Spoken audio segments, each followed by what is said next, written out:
When thinking about being barefoot outdoors, you probably conjure up memories of walking across the lawn or lying on a beach. But for a select group of Iowa athletes, being barefoot outdoors means one thing: running. Over the past couple of years, barefoot running has built a fervent following. Some use it as a means of rehabilitation, others use it as a way to commune with nature. However, all see it as a chance to break free and simply run. What is the last thing you put on before stepping outside? For almost every activity you can think of, there's a specific set of footwear. For running, it's the sneaker.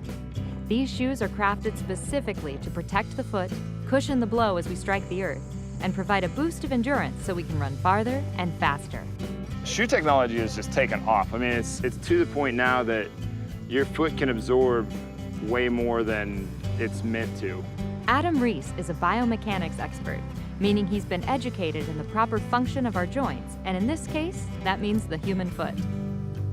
You know, if you're going for a 20-mile test run, you can pull it off with shoes on, even if you're not in really that awesome of shape, just because your body can withstand it, because the shoe technology is so amazing. That's a lot of stress that the body has to absorb. So they're gonna adapt to that in some way. It's gonna start building stiffness in the calf, hamstring, lower back, and eventually you could develop an injury. But either way, it's just not altogether healthy to be running that far on a regular basis. Knowing full well that some people can't stop themselves from running too much or too far, a self-limiting alternative might be the answer, such as running barefoot. While it might sound odd at first, running barefoot, without a shoe to protect it, the foot is forced to stay within its limits. Your foot is going to hit the ground perfectly every single time, or it's going to result in pain. But the biggest thing around barefoot running is that it's not about running more, it's about running better. It's about quality versus quantity. And I think for people that are really long distance runners, that have been long distance runners their whole life and then they switch to barefoot, I think that that's what they're noticing. You know, you feel the coolness of the pavement, you feel the sunshine, you feel the cool. It's beautiful out, isn't it? Steve Schroeder has been running on and off his entire life. And after attempting to get up to marathon distance, he started to feel sharp pains in his knees. The pain eventually got so bad, Steve visited an orthopedic surgeon who gave him the worst diagnosis a runner can receive. I was told there was no cartilage left, and he just said, he goes, you just don't have knees, and there's nothing left there. You're not going to run, you know, to any distance without pain. And in my brain, it always said, something isn't right. Steve says he tried every footwear and running trend he could find, but nothing relieved the pain he felt in his knees while running. That is until he discovered the minimal movement, where runners wear extremely thin-soled shoes, allowing them to feel the earth and potentially rehabilitate their legs.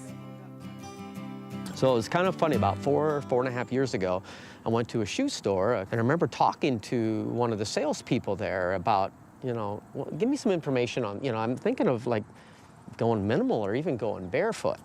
He goes, well, yeah, that's kind of neat. He goes, what you need to do is from where you're at today, he goes, there's like a series of 3 or 4 steps, and you want to reduce yourself down in this series of programs. You have to condition your body and your foot because you can't just take your shoes off. He goes, you can't do that. And I remember looking at him and saying, well, why?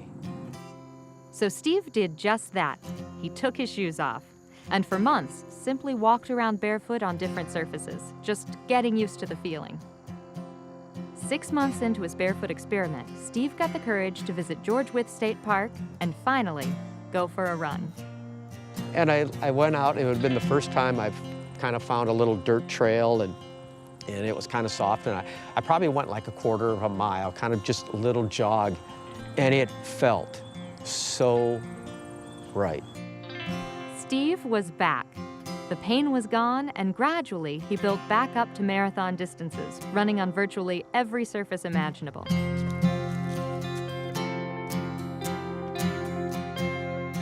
And this is where Steve and Adam's opinions on barefoot running differ greatly. The win-nots of barefoot running would be if, like running on concrete. You would never do barefoot running on concrete. The easiest thing to run on barefoot is concrete. You're going to pay attention to where you're at. You're going to look at the surface in front of you and up ahead. Running on grass and dirt, sand, those things are good. They stimulate the feet, they're soft, they allow for that gait that happens properly with barefoot running. These contrasting views come from how both approach barefoot. Adam, a biomechanic who builds workout plans for a living, sees barefoot running as part of an overall fitness and health program, whereas Steve uses barefoot running as a way to be outdoors and experience nature. When you run barefoot, you run so quiet. You are so perfectly aligned to nature. You're perfectly aligned to your surroundings because you're part of it. I just think shoes, headphones, all this gear, we've lost track of what is the most basic human element, which is movement. If barefoot running is appropriate for you, then it's a portion of a comprehensive plan. You have tons of different muscles besides the muscles in your feet and the muscles in your legs, and I just don't think it's enough, and it's just not appropriate for enough people to make a blanket statement like that. I went barefoot primarily because it felt better. It felt natural, it felt real to me, but it's bigger than that. You feel things, you see things, and we don't need much more. Both Steve and Adam agree. There is the potential for most people to run barefoot, but it takes patience, awareness, and diligence. I think your body will become adjusted to where you're at, and you can adjust your body to anything as long as you allow it the time to do it.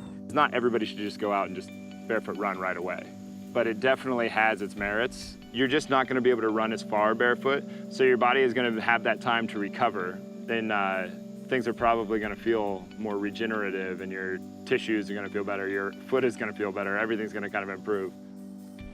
You don't need a class, you don't need a teacher, you don't need a seminar.